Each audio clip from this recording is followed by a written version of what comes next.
التفاصيل الكاملة لأزمة الموسيقار حلمي بكر ورسائل صوتية واتهامات بخطفه وتعذيبه. السلام عليكم ورحمة الله وبركاته.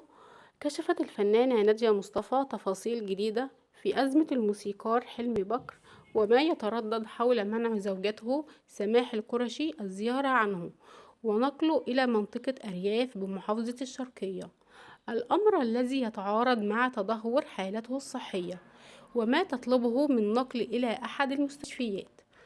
وقالت نادية مصطفى عضو مجلس نقابة المهن الموسيقية في تصريحات تلفزيونية خلال فترة مرض حلمي بكر الأولى وأثناء تواجده في المستشفى: كنت أزوره إلى أن خرج على رجله بدون مشاكل وتوجه إلى بيته في منطقة حدائق الأهرام، لكنه كان منفصلا عن زوجته، وبعدها عرفت أنه رجع بيته في المهندسين وتعرض لوعكة صحية جديدة، وكنت أزوره في وجود زوجته كل يوم تقريبا.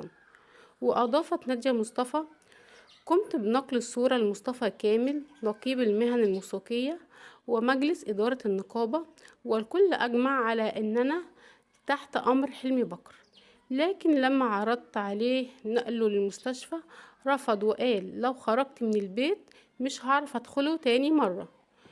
وتابعت: احتراما لرغبة حلمي بكر طلبت له دكتور يزوره في البيت، لكن كنت شايفة حالته بتتدهور كل يوم عن اليوم اللي قبله، وفي الآخر أيام زرته كان بيقول كلام غريب ومش مركز، والنقابة أخدت قرار ضرورة نقله للمستشفى الذي يريده، ووافق على نقله لمستشفى القوات المسلحة، لكن فوجئت أن زوجته أخدته البلد عند والدتها في بلد أرياف في محافظة الشرقية، ولم يتوجه للمستشفى، وكانت لا ترد على المكالمات أو الرسائل الصوتية.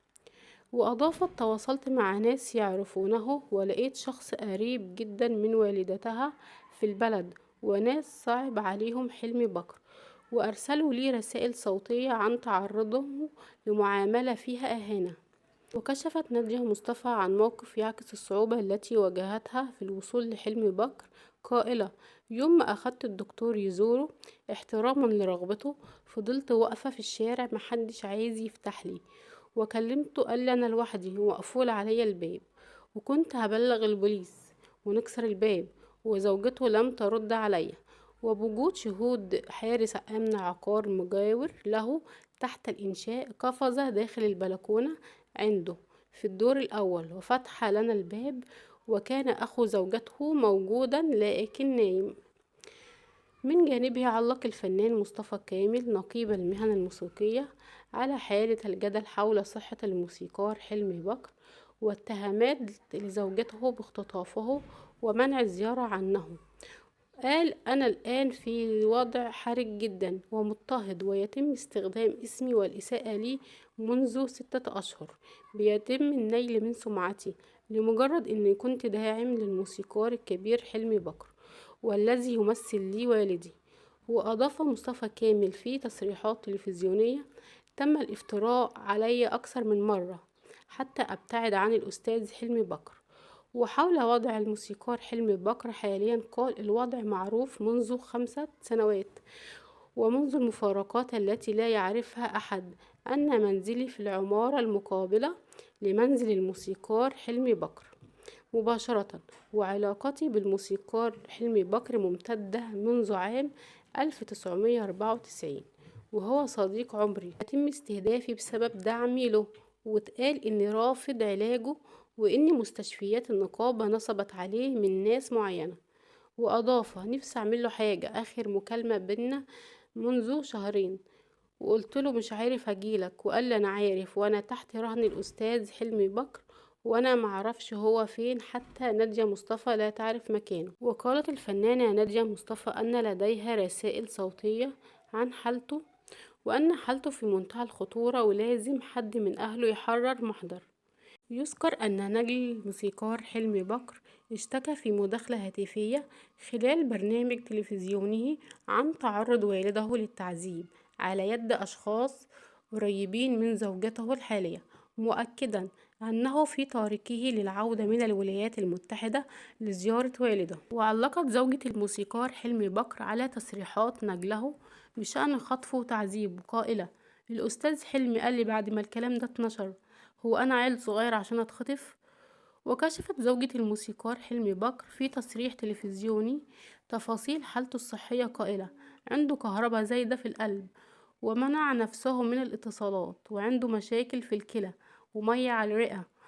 حاولنا نعالجها عشان ما نلجأش للغسيل، والحمد لله لم نصل لتلك المرحلة، وعدينا مرحلة الخطر في فترة قصيرة جدا.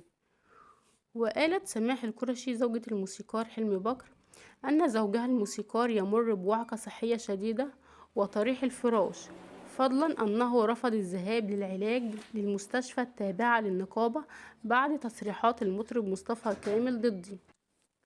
وأضافت زوجة الموسيقار حلمي بكر قالت إنه تعبان ومريض وما يصحش إننا نتكلم عليه في الوقت ده، وما حصلش الكلام اللي قاله مصطفى كامل إن حلمي بكر استعان بيه منها بسبب بلطجيتها. احنا كنا في فترة خلافات زوجية، ومش كل اتنين يتخانقوا يروح يجيبوا بلطجية، لكن ممكن اتنين عندهم مشاكل ربنا يبعت لهم أشرار ويزود النار بينهم. لكن بالنسبة للبلطجية هبعت صور وفيديوهات تقول مين اللي بلطج على التاني، بس لما حلمي بكر يقولي ابعت الصور دي. وقالت أن لديها ثقة كبيرة في القضاء العادل والقانون، ولا أحد فوق طائلة القانون. كما أن مستشفى النقابة أخذت من حلمي بكر مبلغ 150,000 جنيه، وخرج منها على كرسي متحرك بعد أن كان يمر بوعكة صحية. ويعاني حلمي بكر منذ ديسمبر الماضي من وعكة صحية كبيرة تسببت في عدم قدرته على الحركة وملازمته للفراش، خاصة بعد اتهامه مدير أعماله بالاستيلاء على حوالي 2 مليون جنيه من أمواله. ولد الموسيقار حلمي بكر في 6 ديسمبر عام 1937. هو ملحن مصري، لحن حوالي 1500 لحن لكبار المطربين العرب مثل ليلى مراد ووردة الجزائرية ونجاة الصغيرة ومحمد الحلو وعلي الحجار ومدحت صالح. كما قدم نحو 48 مسرحية غنائية أشهرها سيدتي الجميلة وحواديت وموسيقى في الحي الشرقي. واكتشف العديد من المواهب الصوتية ولحن الكثير من الأغاني الناجحة ومن أشهرها الحلم العربي. معلومات عن الموسيقار حلمي بكر: الاسم بالكامل حلمي عيد محمد بكر. الميلاد 9 ديسمبر عام 1937. العمر 86 سنة. حدائق القبة، القاهرة، مصر. الزوجات: نريمان، سهير رمزي، عليا التونسية، رندا، وشاهيناز. ودي كانت كل التفاصيل بخصوص أزمة الموسيقار حلمي بكر.